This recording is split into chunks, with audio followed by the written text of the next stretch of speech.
días, compañeras y compañeros.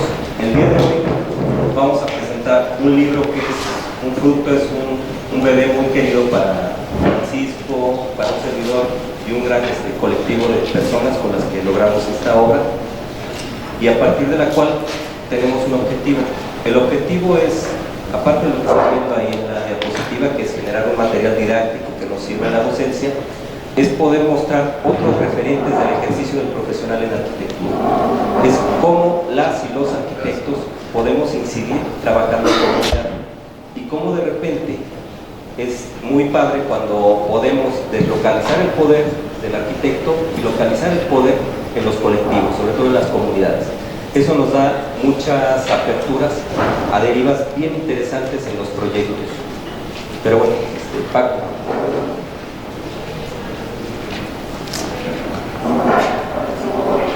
Bueno, primero agradecer por supuesto a las autoridades de la facultad, al comité editorial, que tienen un trabajo muy bonito. La verdad es que hicieron algo muy bonito para que este libro pudiera materializarse.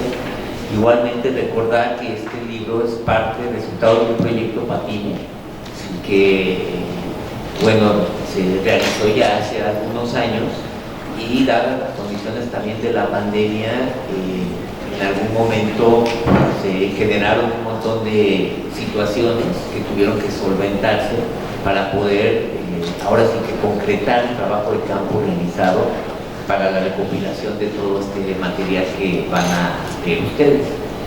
Y en tercer lugar, pues agradecer a todas las colegas que están aquí. Créanme que son un equipo extraordinario, acompañantes y arquitectas preocupadas, profesionistas preocupadas por fortalecer este tipo de procesos. Y bueno, pues sin más, aquí a las compañeras agradecerles la posibilidad de que estén aquí. En verdad yo me siento muy emocionado, y también de que esté presente alguien de la comunidad, ¿no? Que esté como parte también de estos vínculos que uno construye profesionalmente con nuestros actores protagónicos. Y bueno, ya habrá momento también para hacer más amplia esta presentación, donde convoquemos también a más miembros de la comunidad. Y bueno, adelante, Machis. Gracias. Ya dándole un poquito más de formalidad y estructura, vamos a pedirle por favor a la maestra Judith Melendres que nos haga la presentación y los comentarios del libro. Bueno, pues muchísimas gracias en primer lugar a mis compañeros Francisco y Roberto, que pues me honraron con la solicitud de hacer la presentación para este trabajo extraordinario que ha definido las vidas de estos dos grandes profesionales que tenemos aquí, grandes seres humanos. Sobre todo quisiera yo recalcar que son grandes personas, grandes arquitectos, no son comunes, además no es el perfil típico del arquitecto que responde al mercado, sino tienen un perfil más social, mucho más social los dos, muy mexicanos, muy orgullosos de sus raíces mexicanas ambos. Entonces, bueno, pues debo decir que sí me siento honrada por esta solicitud de presentar este trabajo que ha influenciado la vida de tantísimas personas, ¿no? De un grupo indígena, además, de un grupo autodenominado Maíz, que son Movimiento de Artesanos Indígenas Zapatistas. Además, el acrónimo pues, es Maíz, ¿no? Esta planta que es, digamos, la esencia de la cultura mexicana, ¿no? El maíz, la milpa, junto con todas sus otras plantitas, ¿no? El frijol, el chile, etcétera, ¿no? Que vienen a conformar un sistema, además, ¿no? Un sistema productivo y una cultura. El maíz, sin maíz no hay país. Bueno, en primer lugar, pues, cuando yo leí el libro, que me tomé mi tiempo porque me lo solicitaron mientras estuve yo en la coordinación de servicio social, entonces andaba del tiro al tango, pero bueno, me di mis tiempitos para leer el libro y créanme que me impactó muchísimo. Es, como digo, el relato de un proyecto de vida, no solo para los arquitectos, sino para la gente que estaba exigiendo su derecho a la vivienda, ¿no? Y a esta fecha, al día de hoy, pues nos encontramos en una coyuntura muy específica, no solo nacional, sino internacional. En el plano nacional y local estamos asistiendo a la transformación del plan de estudios de la Facultad de Arquitectura para las 4 licenciaturas, y creo que este libro es una gran aportación, una mirada distinta de lo que debe hacer el profesional de nuestro país en arquitectura y otras disciplinas. Ahora, más adelante voy a explicar por qué. En el plano internacional, pues estamos también asistiendo a la crisis de la civilización industrial moderna. Estamos viendo pues los estragos que ha ocasionado las políticas neoliberales, de las cuales ahora ya se están arrepintiendo sus creadores, ¿no? O sea, vivimos en el ocaso de la utopía liberal. Todos los daños a la sociedad que está haciendo el neoliberalismo, los estamos viendo. Los estamos viendo en nuestras ciudades, sobre todo en las periferias, y particularmente también en el campo, en las sociedades rurales, donde mucha gente ha tenido que huir por la violencia, por la expulsión, por la toma de los territorios, por el narco, por los desarrollos inmobiliarios inmorales, ¿no?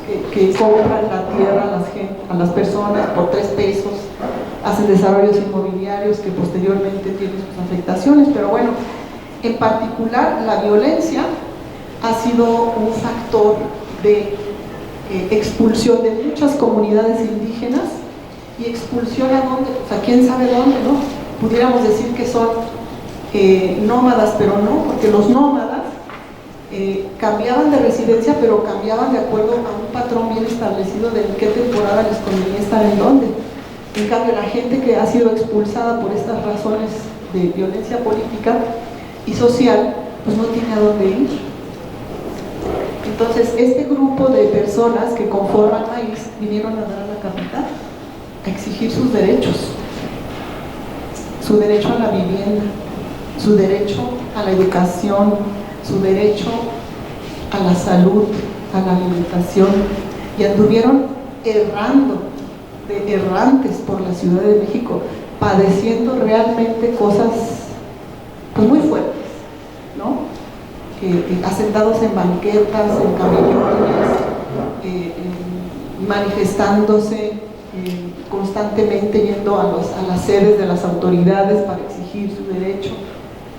En fin, un periplo muy lamentable, que no es el único caso, ¿no? Y bueno, entonces hay que tomar conciencia de que estamos viviendo esta realidad, de que nuestra sociedad, de que nuestras ciudades están enfermas, de que las periferias están llenas de asentamientos irregulares, de que las políticas públicas llegan siempre a destiempo, no se respetan, no hay un sistema jurídico que tampoco las haga respetar, ¿no? Entonces, bueno, pues los arquitectos, los paisajistas, los urbanistas, los diseñadores tenemos un gran compromiso social. La Facultad de Arquitectura tiene que pensar muy bien cómo va a ser nuestro nuevo plan de estudios, cómo vamos a responder a todas estas necesidades, estas situaciones. Pero bueno, regresando al libro, cuando nuestros compañeros Francisco y Pachi eran un poquito más jóvenes, hace unos 20 años, se dieron a la tarea de acompañar esta lucha. Fíjense, no se dieron a la tarea de aquí está su arquitecto y les va a decir cómo viven, sino que los compañeros, con todo respeto, porque además vienen de autogobierno, tienen esta conciencia social, vamos a acompañar esta lucha por la vivienda digna y por muchas otras condiciones de vida digna, ¿no? Entendiendo un contexto sociopolítico muy adverso, porque les tocaron también los años del PRI durísimo, de la represión, ¿sí? Bueno, ¿y qué hicieron los compañeros? Pues se integraron, acompañaron a una lucha y yo digo que lograron hacer, o más bien, sí, realizar lo que Jaime Martínez Luna dice que es una propuesta civilizatoria desde los pueblos. ¿Qué quiere decir esto? Bueno, pues esto quiere decir que se asumieron como una comunidad que es interdependiente, ¿sí? Que dependen uno del otro, que se enfrentaron a la discriminación y la violencia, que antepusieron, que tuvieron autoridades autónomas, ¿sí? No aceptaron nunca que les dijeran qué hacer, ni gerencias ni nada, ¿no? Es decir, que tuvieron que hacer una lucha en contraposición con una práctica hegemónica de una arquitectura que nos impone patrones y estilos de vida. Defendieron su identidad. Y bueno, pues de esta manera los propios compañeros encontraron también el sentido de su vida, ¿no? Por dónde querían ellos ejercer arquitectura. Y pues yo les invito a que lean este libro. Además quedó hermoso. Felicidades a la coordinación editorial, de veras quedó bellísimo. Y por último, nada más decir que todo el libro está redactado en tercera persona del plural, en nosotros, cosa que es rara. Pero esto habla de cómo ellos construyeron un nosotros muy sólido. Primera del plural. Perdón, primera del plural, disculpa. Es que siempre nos dicen, escríbanlo en tercera persona, ¿no? Así como alejado. No, este libro está escrito en nosotros, ¿no? Y eso me encantó.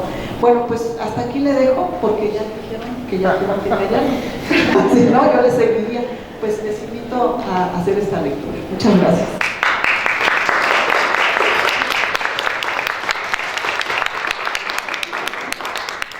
Bueno, ahorita va a compartirnos los comentarios del libro doctor Fernando González, nada más que nos prepara una sorpresita con algunas imágenes. Hola, muchas gracias por la invitación. Yo estoy muy contento. Yo no soy arquitecto, yo soy geógrafo de formación. Ha sido un gusto enorme cruzarme con arquitectas y con arquitectos, porque he aprendido mucho en cuestiones de interdisciplina y transdisciplina. Creo que el libro, y lo que me interesa es qué son las imágenes, porque es un libro de imágenes, un libro de acompañamiento, es un libro que narra un proceso. Y aquí una parte muy interesante que nos plantea el libro es cómo ver a la arquitectura como un proceso y no como obra nada más. Esta parte es fundamental porque es algo en lo cual yo he intentado integrarme con los compañeros en distintos procesos que venimos acompañando en la Ciudad de México y en otras entidades federativas. Y creo que es una invitación a los estudiantes a mirar la arquitectura de otra manera, que no es algo nuevo tampoco. Hay distintas arquitectas y arquitectos que han gestado y han trabajado estos aspectos de hace muchos años, pero creo que es un libro que a la arquitectura le debería dar orgullo y a las instituciones de vivienda del Estado mexicano les debería dar vergüenza. Debería dar vergüenza porque este capítulo 2, en el cual Judy nos habla de cómo emerge la voz colectiva, se narra un periplo de una comunidad desplazada, despojada, desterritorializada, pero que vuelve a reterritorializar en la Ciudad de México. Es un aspecto fundamental porque las arquitectas y los arquitectos contribuyen a estos procesos de reterritorialización. En un libro muy interesante, Rogerio Harsberg, geógrafo, nos mencionaba del mito de la desterritorialización, porque no hay comunidades sin territorio, todas necesariamente vuelven a reterritorializar. Esto no quiere decir que tengan la propiedad de la tierra, no son sinónimos. De ahí la importancia del territorio y de ver la participación de la arquitectura en estos procesos de reterritorialización. Entonces, por eso las imágenes me parecen importantes para ir narrando este proceso. Se movió. La siguiente, por favor.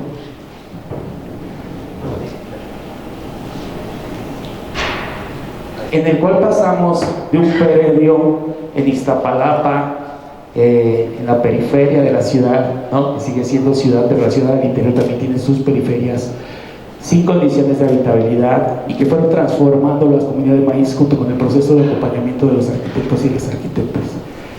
Esta imagen me llamó la atención muchísimo porque hasta la fecha sigue siendo la entrada, evidentemente, y hay una guardia para generar los procesos de cuidado que surgió desde aquellos tiempos, desde cómo cuidar los materiales en un contexto que era adverso, y cómo se echaban a andar las funciones de la comunidad, ¿no? Los procesos organizativos de la comunidad.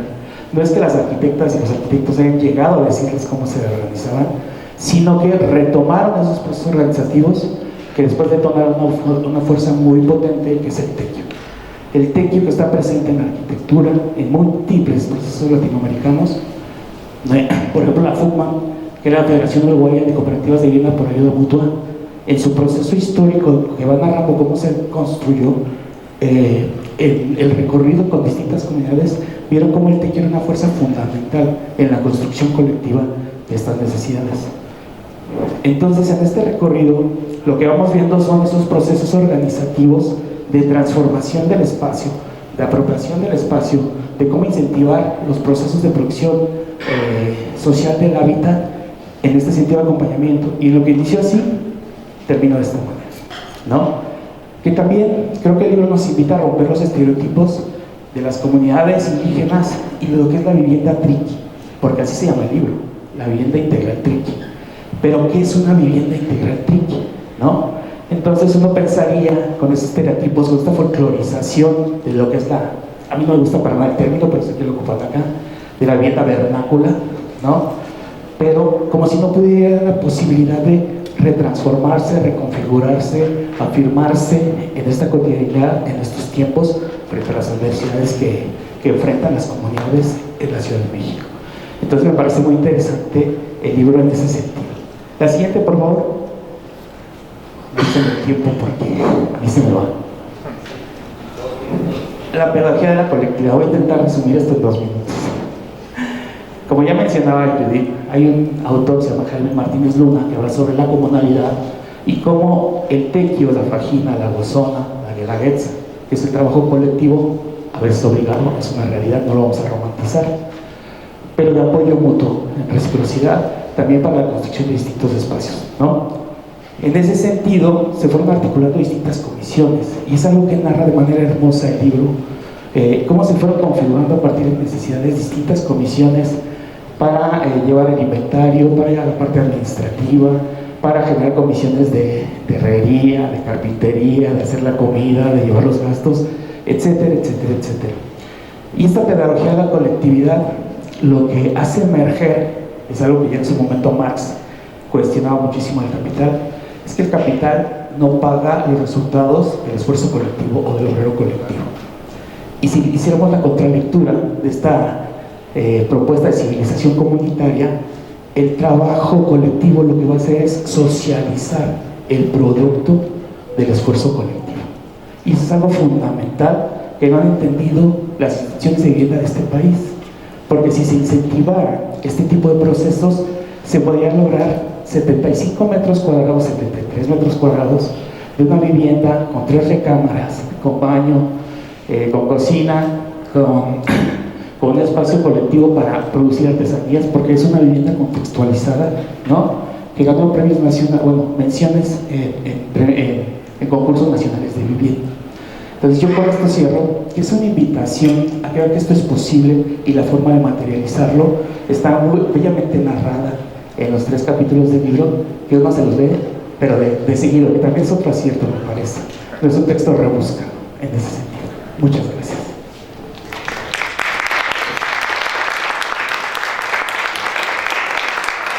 Muchas gracias, doctor Fernando. Le vamos a pedir ahorita a la maestra Jocelyn Mendoza que nos comparta sus comentarios de acuerdo a lo que es el libro. Hola, buenos días. Es un gusto estar aquí acompañándoles con este material, este proyecto tan importante. Quisiera comenzar diciéndoles que este no es solo un libro que habla sobre vivienda. Es un testimonio vivo, es una guía de trabajo y sobre todo una invitación para hacer arquitectura desde otro lugar, desde la empatía, el cuidado, desde el respeto y desde la participación de las comunidades. Durante décadas, el ejercicio profesional de la arquitectura ha estado dominado por una visión fragmentada, muchas veces reducida al diseño, para un mercado que privilegia lo estético, lo rentable y lo exclusivo, por encima de lo humano, lo colectivo y lo necesario. Esta perspectiva no solo ha alejado la arquitectura de las necesidades reales de la sociedad, sino que también ha perpetuado profundas desigualdades. Este libro y la experiencia que recogen son un recordatorio urgente de que el futuro de nuestra disciplina exige una transformación profunda, una arquitectura que sea capaz de ser sensible a las problemáticas sociales, actuar con empatía, pensamiento crítico y compromiso ético. La reciente revisión del plan de estudios de la Facultad de Arquitectura representa ese parteaguas, ese cambio de rumbo hacia la formación de arquitectos y arquitectas que piensen de manera integral, humanizada y transdisciplinaria. Ya no basta con comentar expertos en lo técnico. Hoy es indispensable formar profesionistas éticos capaces de interpretar las complejidades sociales, de reconocer y repensar los saberes comunitarios y de acompañar procesos de vida, no únicamente de edificar estructuras. En ese sentido, pues quisiera resaltar algunas ideas que me parecieron que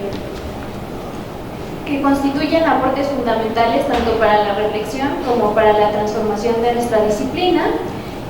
El texto nos habla de un arquitecto que no llega a imponer un diseño, sino que trabaja con la comunidad en una relación horizontal, en donde todos aportan, todos saben algo, ¿no? Esa relación es de escucha, de donde se aprende, que construyen de la mano con los que habitan.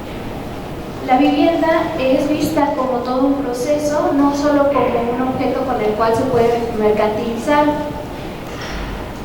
Lo importante no es la casa terminada en sí, es todo lo que se da alrededor de esta, ¿no? Las asambleas, las decisiones colectivas, el diseño participativo, la gestión, pero también esos momentos de conflicto que pueda haber dentro de este quehacer, ¿no? La tensión es donde muchas veces encontramos el diálogo, pero también en donde se aprende más, ¿no? Eso es construir comunidad. Me parece increíble cómo estos proyectos, o este proyecto muestra que el conocimiento técnico y el conocimiento de la comunidad se entrelazan, forman un conjunto. Aquí no hay jerarquías, pero hay mucho diálogo entre la comunidad y los arquitectos, las personas que se involucran, y eso enriquece y dignifica tanto el proceso como el resultado, ¿no? Hay un sentido de apropiación del espacio mayor.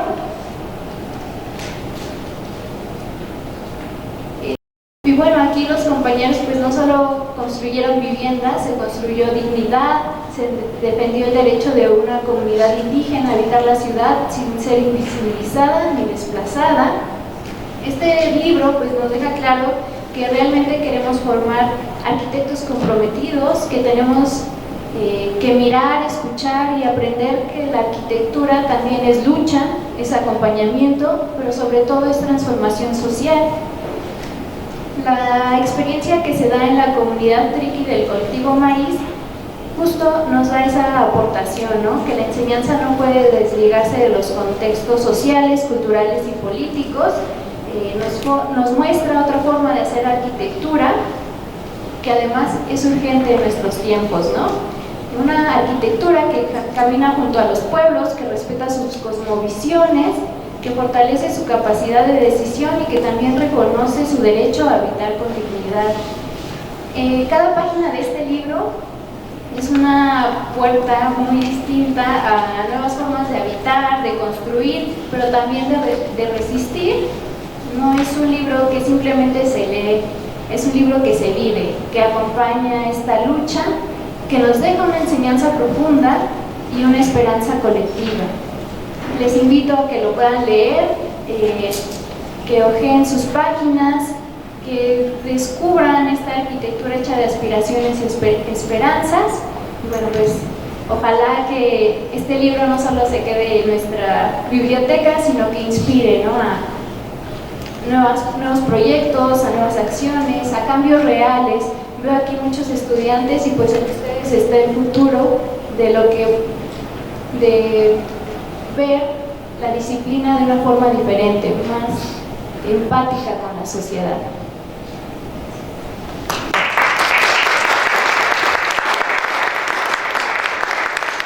Muchas gracias, Rosalía. Ahorita le voy a pedir que nos comente también el libro a la doctora Eugenia Durante. Hola, ¿cómo están? Bueno, antes que nada agradecer a Francisco y a Roberto por la invitación a escribir el prólogo del libro. Fue un placer leerles, fue un placer conocer en profundidad la experiencia. Yo a ellos los conocí en encuentros latinoamericanos de arquitectura comunitaria, que son espacios que nos convocan a diversos colectivos y grupos que venimos de hace un par de años tratando de configurar otras prácticas de la arquitectura y a su vez escribiendo lo que hacemos, lo cual es un gran aporte para poder pensar otras nuevas futuras. Y en ese espacio nos conocimos con Francisco y Roberto y fue un placer saber que ellos pudieran materializar esta experiencia en el libro y que este libro esté en las bibliotecas de arquitectura para que puedan los estudiantes fundamentalmente, y en eso me pareció siempre muy importante que el objetivo del libro siempre apuntó a la formación de ustedes, ¿no? A la formación de los estudiantes de arquitectura. ¿Y por qué? Porque nos faltan herramientas. No sé si les ha pasado, a mí cuando era estudiante de la facultad, no hace tantos años, me empecé a preguntar por qué como arquitectos no estamos dando respuesta a problemáticas tan básicas a veces como la casa de mi tío, que quiere ampliar un dormitorio en el fondo, ¿no? Cuestiones tan cotidianas que nos eran tan próximas a nuestras realidades, de golpe no teníamos herramientas, porque en la facultad nos enseñaban a hacer hoteles de lujo, viviendas en el campo, ¿no? En lugares paradisíacos, preciosas, pero cosas que jamás íbamos a habitar ni nosotros, ni nuestras familias, ni nuestros futuros usuarios. Entonces desde ahí uno se empezaba a preguntar, bueno, ¿para qué me estoy formando, verdad? O sea, ¿a quién le voy a dar mi conocimiento profesional, mi práctica profesional, al servicio de qué? Y en ese sentido un poco yo me puse a indagar la historia hace un tiempo desde la investigación y me encontré con que muchos antes de nosotros, hace muchos años, otros estudiantes de arquitectura también se empezaron a hacer estas mismas preguntas. Seguramente acá en la Facultad de Arquitectura ubican Autogobierno Arquitectura, del cual el movimiento, entiendo que el libro casi nieto, ¿no? Se podría decir de este movimiento del Autogobierno Arquitectura, pero autogobierno viene del 68, ¿no? Una fuerte movilización estudiantil que reclamaba profundos cambios estructurales en la universidad, pero a su vez uno puede rastrear desde los años 50, me acuerdo hace poco encontré un texto en una revista de arquitectura de México, que unos estudiantes escribieron un artículo cuyo título era Ensuciarnos las manos. Sostenían que había que irse a ensuciarse las manos y trabajar codo a codo con las poblaciones. Estamos hablando de inicios de los 50, ni siquiera había sucedido la famosa Revolución Cubana, que a todo el mundo, ¿no?, le inspiró tomar orientaciones en la transformación de la vida. Pero entonces, insisto, hay una larga historia, lo que pasa es que no está escrita, lo que pasa es que no hay libros. Lo que yo le estoy contando en general no lo vamos a encontrar en los libros de historia, ni en las revistas de moda, de arquitectura, por lo cual nos toca todavía una larga tarea y les toca a todos los que estamos acá y estamos interesados en este camino, en seguir escribiendo esa historia, y creo que este libro es importantísimo en ese sentido, que todas las experiencias que se producen en el territorio actual, desde hace unos años, puedan configurar un material de formación, porque si no, no tenemos dónde ir a buscar, no tenemos. Uno se pone rápidamente, googlea o le pregunta al ChatGPT, probablemente poco sepa de estas experiencias. Me ha pasado a mí, le he preguntado al ChatGPT a ver si conocía sobre alguno de nosotros y no estábamos. Entonces dije, entonces quizás lo que pasa es que no está el conocimiento, porque en los hechos sucedió la cosa. Entonces lo importante también es construir este nuevo conocimiento, y me parece que este libro aboga en ese sentido. Y a su vez hay una historia, insisto, más amplia que nos trasciende a nosotros. Está bueno para entender, por un lado, que no estamos tan locos ni locas, ¿no? Que hay otros que hicieron las mismas preguntas. Y por otro lado hay una historia más grande, que me parece que el libro también lo ubica, que es una historia social y de lucha de los movimientos, ¿no? Donde uno elige publicarse también.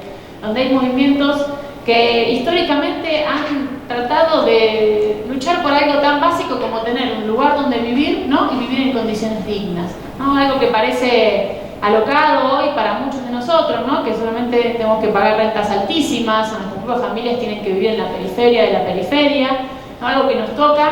Los movimientos históricamente han reclamado por ese lugar, que es un derecho, como decía la compañera Judith, y me parece importante siempre reforzarlo.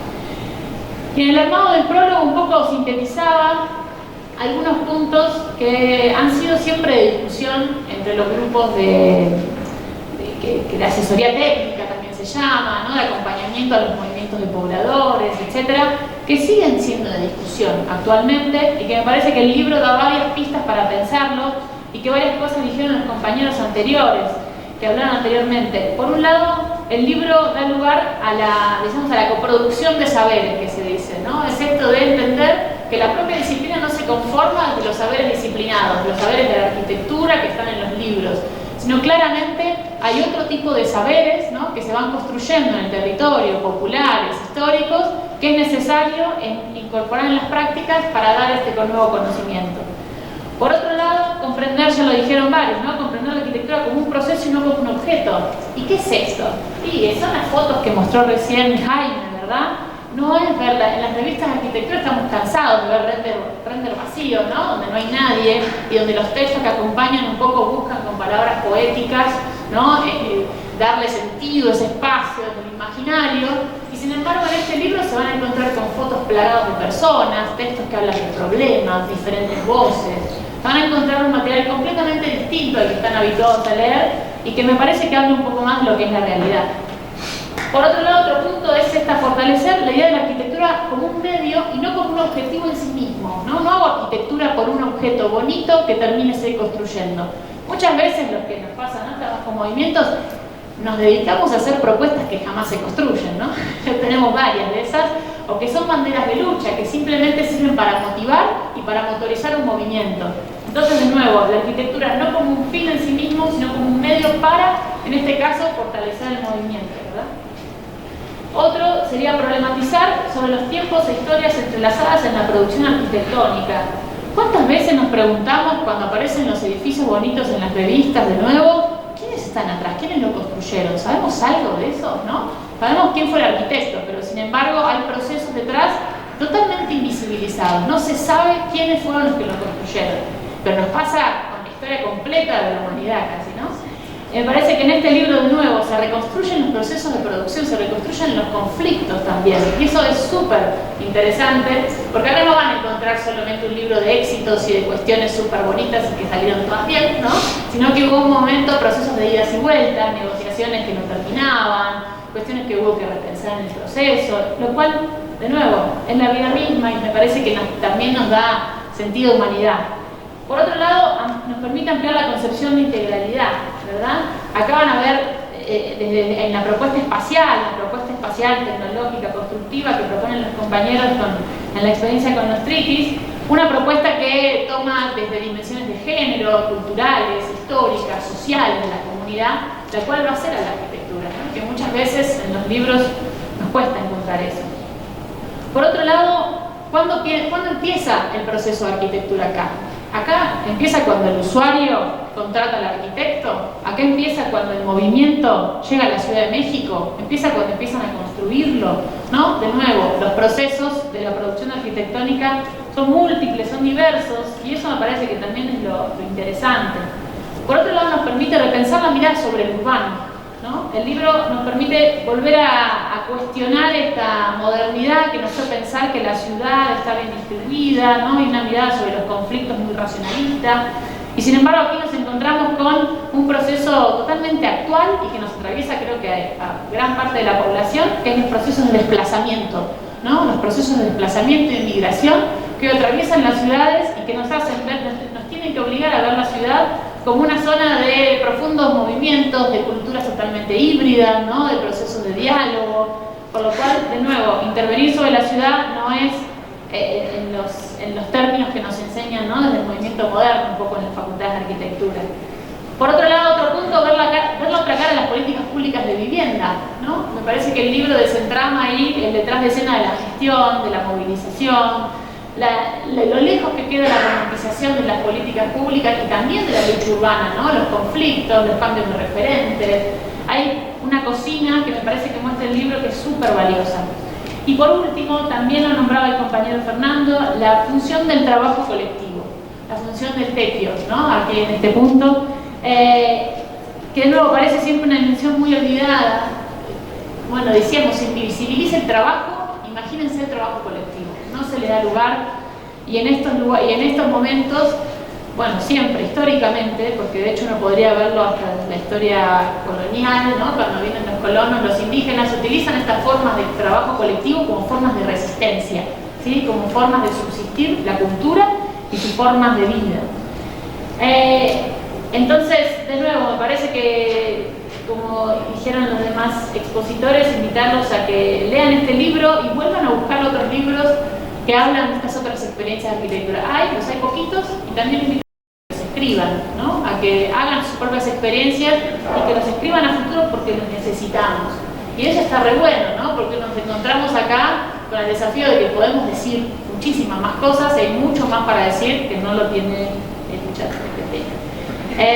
Me parece que va en el sentido de construir un proyecto profesional crítico, como decían, y lo necesitamos para un nuevo proyecto de vida. Bueno, nos vemos por ahí. Gracias. Muchas gracias. Pues bien, como este libro es de una voz colectiva, nosotros queremos ahorita que esta voz sea colectiva nuevamente. Vamos a abrir el espacio para preguntas, comentarios de todas y todos ustedes. No sé si alguien tiene algo que comentar, que preguntar, que decir. Vamos. Pues más que nada agradecer. Como bien se menciona tanto en el prólogo como en la introducción, hacen falta libros de estos, libros entrañables, libros donde cuando uno los empieza a leer hasta la lágrima puede aflorar, porque se trata de cómo le sufrieron, cómo le lucharon, todo lo que tuvieron que soportar. Ahí te cuentan que van a hacer la marcha por Zaragoza, entre los coches, les tocan, regresen a su comunidad, ¿qué están haciendo aquí? Y es lo que nos trata de mostrar, ¿verdad?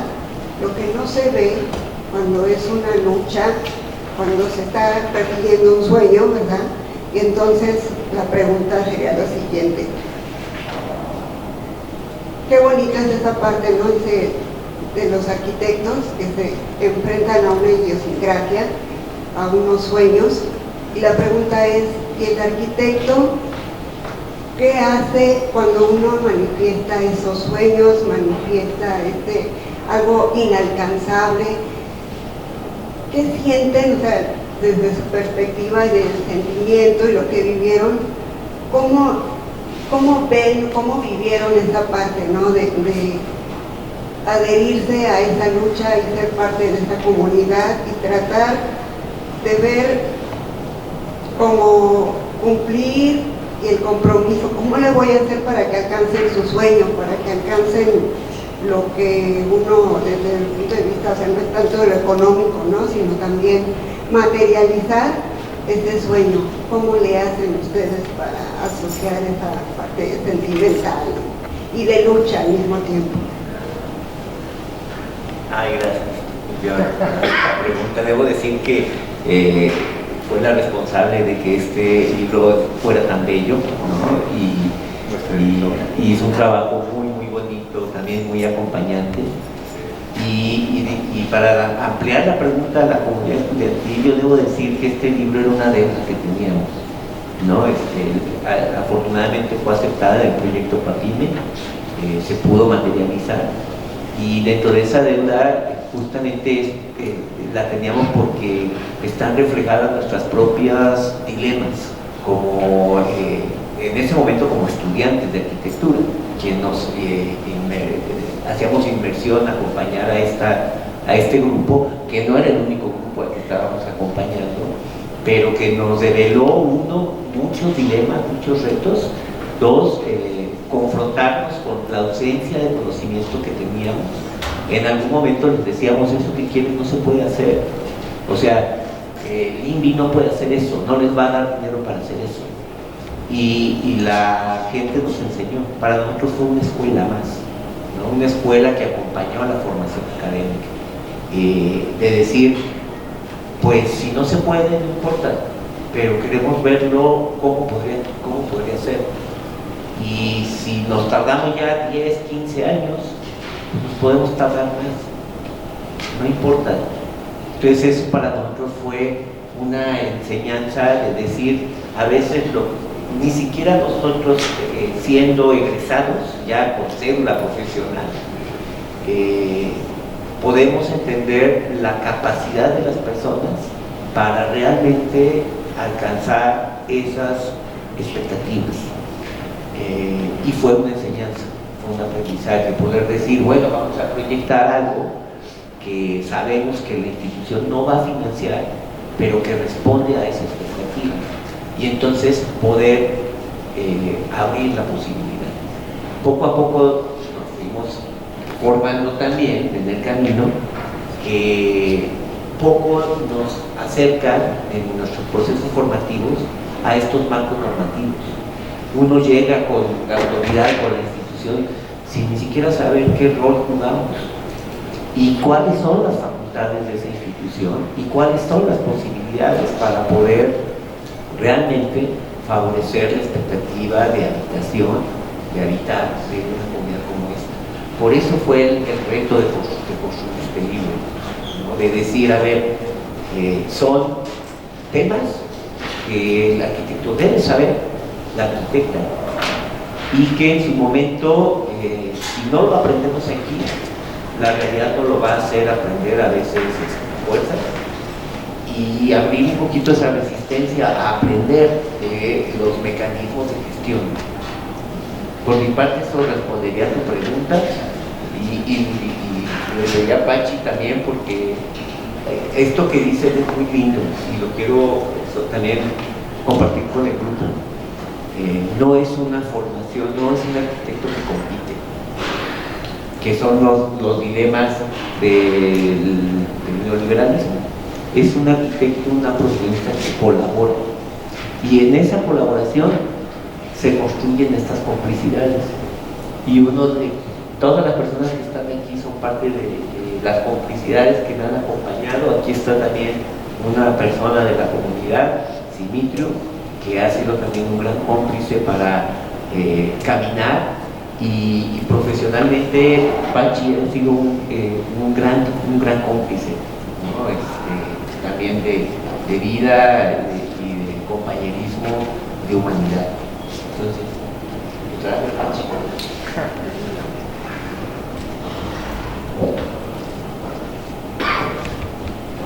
Pues nada más rápido.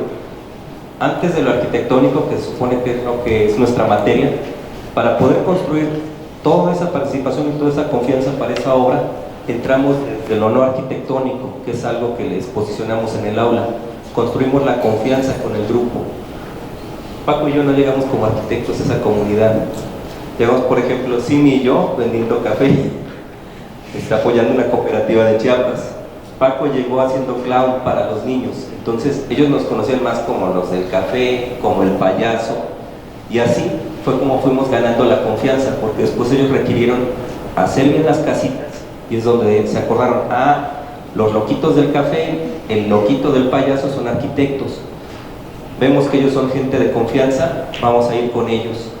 Parte de eso es el ir acompañando el proceso. En el libro ustedes van a ver de repente ahí unas fotos de unas maquetas. Una maquetita que está ahí de madera balsa para mí es muy significativa, porque esa maquetita nos sirvió mucho en una marcha.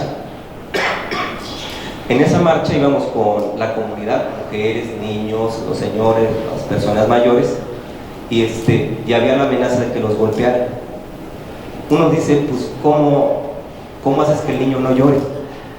Usamos la maqueta. La maqueta nos sirvió para entretener a los niños, mientras se despejaba esa tensión de la violencia por la policía, y es parte de lo que entendimos. Bueno, la maqueta, parte de lo que nos enseñaron en la escuela, nos sirve también para otras cosas ya en el ámbito de la vida. Otra parte tiene que ver el que nos decían las instituciones públicas. Bueno, ustedes están con estos necios, díganles a estos necios que no se puede. nosotros decíamos, pues estamos con estos necios y con estos necios vamos a demostrar que sí se puede. Creo que eso es parte de... Otra cosa es también los oficios. Muchas veces nosotros sabemos proyectar así en el aire cómo se articulan los oficios en una obra, pero ya en concretito, en el campo, pues nos llevamos de repente los encontronazos con la vida. Nos pasó así cuando tuvimos que mover el campamento de la comunidad. Nosotros siendo ya apenas titulados, se nos dio la situación de que no sabíamos cómo replantear un campamento de casitas de cartón. Y es parte de esos saberes que negamos en la escuela. Entonces son cosas que se visibilizan. O por ejemplo, el cómo trabajar el tiempo muerto. Antes de la obra nos estaban dando largas y largas y largas para que se animara la gente y se entregara. En ese tiempo fue cuando nace el conceptualizar la obra de las casas como una escuela de oficios. Y es donde retomamos a nuestros compañeros que conocíamos. Por ejemplo, ahí fue Simi, el maestro que formó a los herreros para la obra. Todo eso fue como que nosotros arrancamos un poquito en algunas cosas jugando. En ese tiempo, Paco y un servidor teníamos un espacio que era nuestra casa y nuestra oficina a la vez, y en ese espacio hacíamos como el juego de la lotería o el turista, para enseñar con la comunidad cómo íbamos a manejar la bodega, cómo íbamos a manejar el dinero, cómo íbamos a trabajar oficios. Entonces todo eso son esos saberes que sirven, que son fuera de lo arquitectónico, pero que ayudan ya después a construir el proceso de la comunidad. No sé si con eso contestamos. Gracias.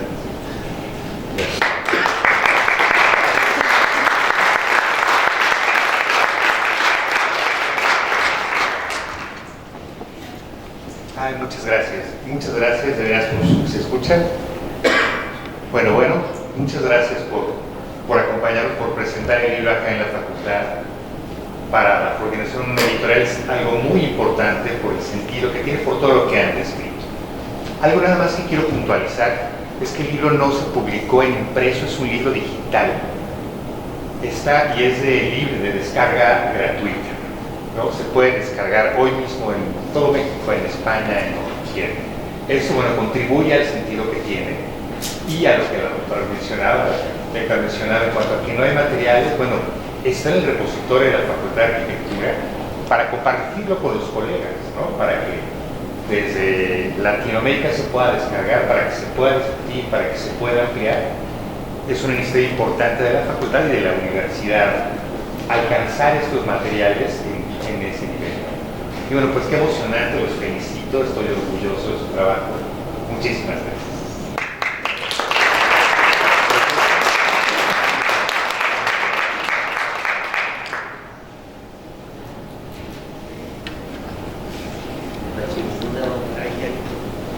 Hola, por lo que entendí, creo que el libro, más que como una base teórica, digamos, siento que es como más un relato, digamos, de todo lo que fue el procedimiento para este tipo de obra. Entonces, no sé si el libro lo responda, pero más que nada la pregunta sería como más puntual ahorita, porque entiendo que usted comentó ahorita de que puedes tú presentar una especie de proyecto ante la institución y la institución puede no financiar, y obviamente es una problemática, yo creo que considerable dentro de este aspecto. Y no sé, la pregunta yo creo que sería así como de que para este tipo de proyectos entiendo que hay que entrar más como que desde el aspecto humano, que digamos capital, por así decirlo. Entonces yo quisiera saber como que qué tan distinto es como que abordar este tipo de proyectos, digamos, de carácter más social o humano que, digamos, los convencionales a los que yo creo que todos los estudiantes como que tienen una idea ahí de que oficinas corporativas de proyección, ¿sí? Entonces sí quisiera saber qué tan distinto es como que acercarse a este tipo de proyectos y así.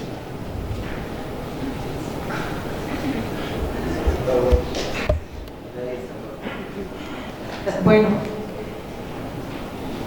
pues mira, el asunto es que estos proyectos están abordados desde otro lugar, que no es la razón instrumental, como dirían los filósofos Horkheimer y Adorno. ¿Qué quiere decir esto?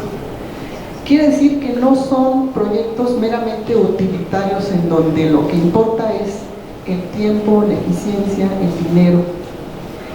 Estos proyectos están profundamente ligados a luchas sociales.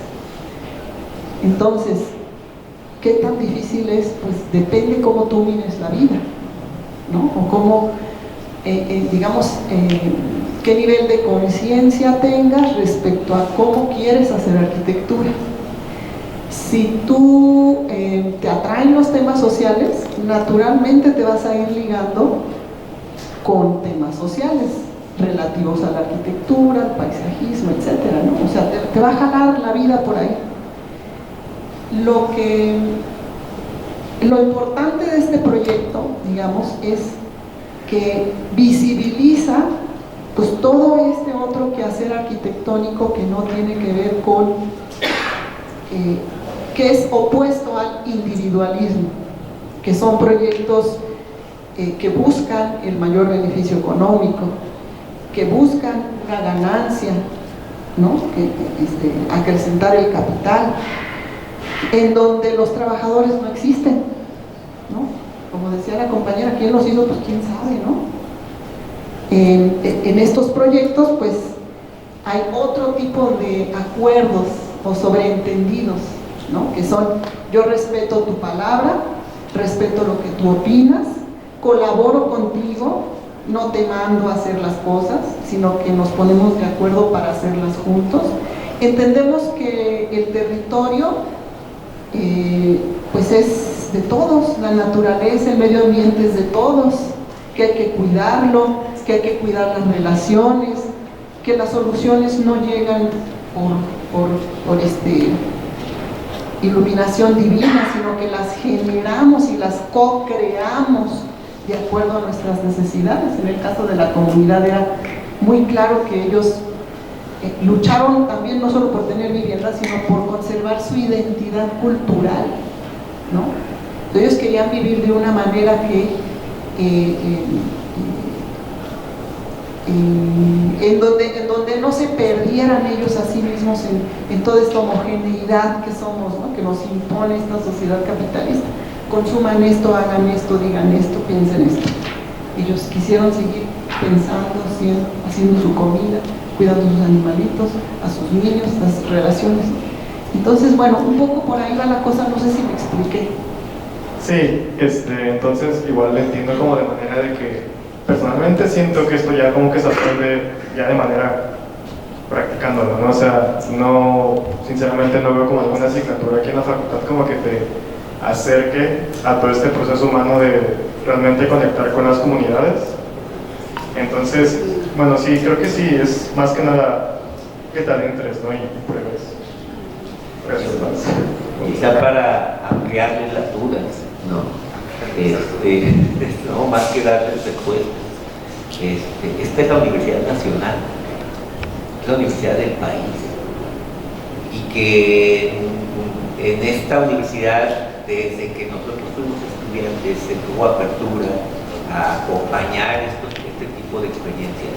Incluso como bien decía Eugenia, no fue algo propio de nuestra generación, es algo que tiene otros antecedentes, incluso la construcción del servicio social, ¿no? Como aspecto fundamental, como parte de la culminación de la trayectoria profesional, tiene que ver con este tipo de procesos. El problema es cómo el neoliberalismo ha implementado otro tipo de concepciones ideológicas, arquitectónicas, en donde esto se ve como algo aparte. En arquitectura, ustedes tienen 5 semestres de extensión universitaria, para bien y para mal, y a veces los pueden acercar a algún proceso de este tipo, ¿no? En nuestro caso, nosotros le proponíamos a los profesores los escenarios donde queríamos hacer la práctica, si no jóvenes, siendo estudiantes. O sea, el profesor nos proponía algo y nosotros le contraproponíamos otra cosa, y podíamos hacer los dos, no había problema. Además de, por supuesto, la carga horaria que tiene el taller integral de arquitectura, que no es reciente de este plan de estudios. Nosotros nos tocó todavía un plan anual. Y respondiendo a esta pregunta, yo creo que de entrada son dos concepciones diferentes, ¿no? Y lo que les puedo decir es de que esto que uno aprende en comunidad no está peleado con un ejercicio profesional en el sector privado o en el sector público. Una de las cosas que más valora hoy el mercado es la capacidad de diálogo, la resolución de problemas. Y por eso somos profesionistas, nos contratan para resolver problemas. Y los problemas pueden ser de cualquier índole, incluso hasta administrar y dialogar con las brigadas de trabajo, con las cuadrillas de trabajo. Y entonces lo que buscamos es un arquitecto con un perfil amplio que pueda insertarse en este tipo de procesos con otra visión, no la visión del capataz, especulador y poco sensible a las necesidades de los obreros, ¿no? Justamente eso es lo que buscamos. Yo creo que para nosotros, repito, es una deuda, porque si vieron en la presentación y lo verán en el libro, no solamente es un libro que aborda a fortalecer a un profesional para este tipo de procesos, nos da otra perspectiva de ciudad, o sea, área urbana ambiental, nos da metodologías de investigación y de participación, área de historia, investigación, nos da otra forma de elaborar y formular propuestas proyectuales, área de proyectos. Sí. Ya no decimos extensión, ¿no? Pero tecnologías, bueno, hoy hay posgrados de innovación tecnológica social. Entonces, ahí hay cómo lidiamos con estas capacidades de las poblaciones, y hoy día la política nacional y mundial está orientando a fortalecer y visibilizar, a fortalecer procesos colaborativos. Nosotros decimos, esta es la Universidad Nacional, los profesionistas que estén, digamos, a nivel de estas exigencias sociales, y como bien nos decía ahorita Judith, de la crisis que hay a nivel mundial, pues tenemos que ser nosotros los egresados de esta universidad, que afortunadamente no somos los únicos, ¿no? Los encuentros latinoamericanos nos han hermanado con otras experiencias. En Argentina han tenido las mismas batallas, hoy día se están confrontando justamente a la amenaza de fracturar este tipo de relaciones entre las universidades y la sociedad. Lo están viendo ustedes en las redes, ¿no? Entonces, pues eso es lo que me gustaría decir más cosas. Como siempre, estos espacios son cortos, limitados. La invitación está nuevamente al excelente trabajo que ha hecho el área de publicaciones aquí, de los productos que emanan de esta facultad, del comité editorial, del departamento editorial. Y bueno, compañeras, pues esto es solamente la presentación. El link lo haremos, o si no es que ya lo tienen, ya está accesible en acceso. Y bueno, pues nosotros tendremos que ver qué otros retos nos ponemos para volver a documentar estas experiencias con todo esto, dilemas que ha representado para nosotros también, y tratar de acompañarlos en su formación. Gracias.